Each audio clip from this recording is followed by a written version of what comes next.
Hi! Within this lecture, we're going to see how to use VPN within Kali Linux.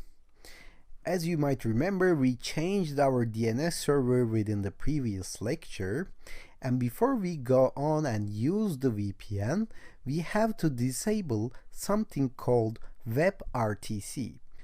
Actually, WebRTC is used within your web browser when you try to communicate to a website, but it may leak your real public IP when you use this VPNs. So if you type about colon config and say, okay, I accept this, it will take you to the config website of your browser, and you have to search for media.peerconnection.enabled.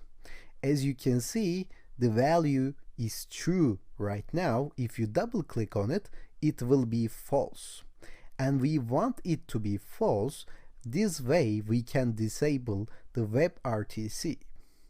As I mentioned before, it works out fine. If you go to google.com, it will work out fine, but we eliminate the risk of leaking our real public IP when we use the VPN. So we turned off the WebRTC. Now the next thing we do is to find a VPN book. So in order to do that, I'm going to Google free VPN book. Okay? So we use VPN books within Kali Linux in order to use VPN services. So there are a lot of websites for that. I'm going to use this vpnbook.com, so this is mainly working, and of course you may want to browse the other websites as well, but I generally use this vpnbook.com and it works. And under this vpnbook.com there is something called OpenVPN, and we want that. Okay, let me maximize this so you can see it better. Under OpenVPN, there are a lot of servers, and we have to choose one and download it and try them. So I'm going to choose some Germany VPN from here, or US VPN. You can choose your own country. As you can see, you may want to connect from Canada, you may want to connect from US. It really doesn't matter, but sometimes specifically you may want to connect from US. Then you can choose this US one. Okay?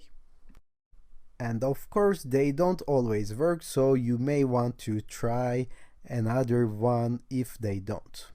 So after you click one of them, just say save file, and it will download this zip file for us.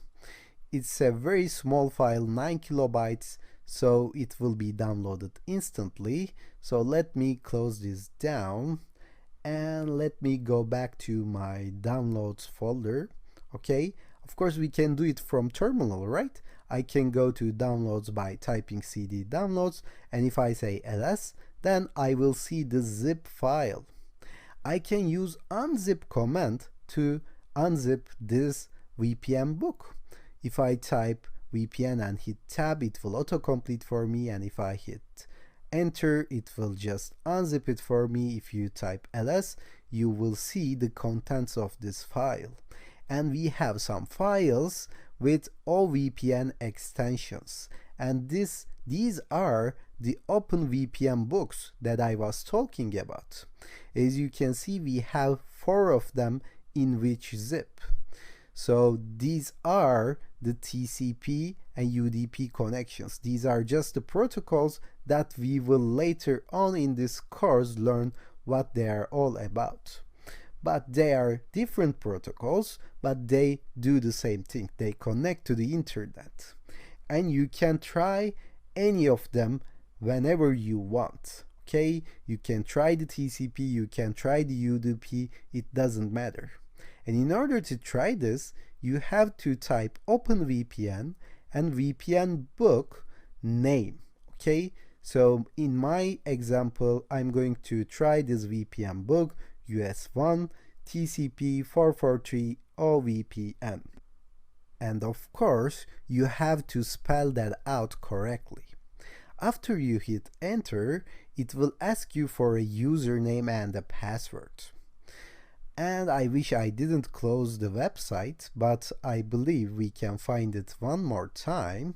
So let me go to VPN. Yeah, it was VPNbook.com. If you go to VPNbook.com to open VPN tab from here, it should say the username and the password. And as you can see, the username is VPNbook and the password is this. And this password changes all the time, so you have to find your own password, okay? You have to look it from the website, not from the video. So I'm going to type VPNbook and I'm going to type the password here as well. So after I do that, I will hit enter and it will run the VPN for me, okay?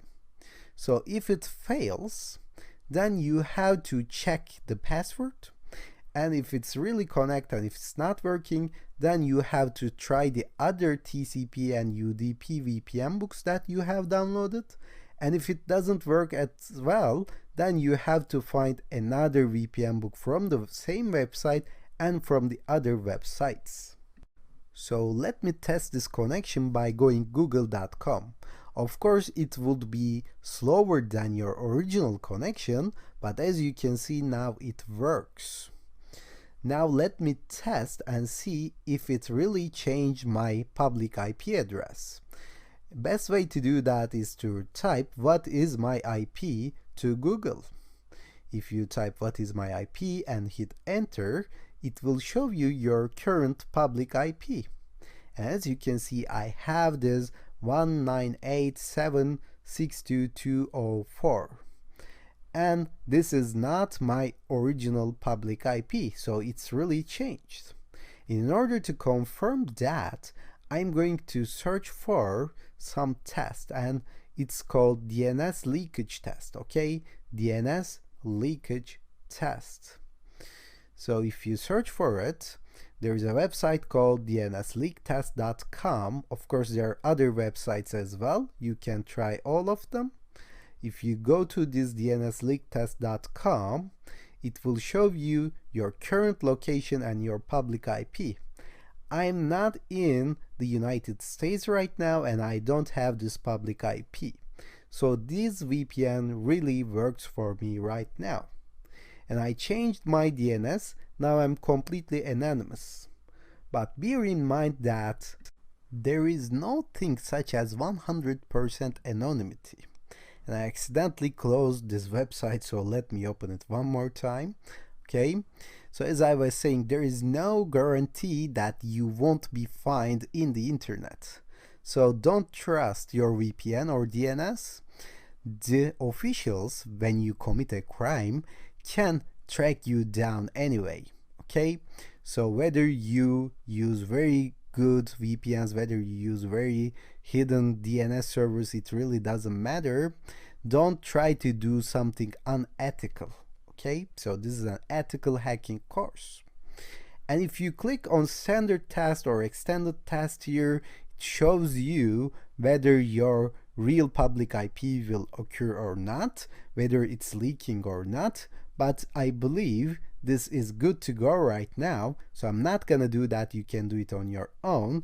So let's stop here, and within the next lecture we're going to learn how to browse dark web.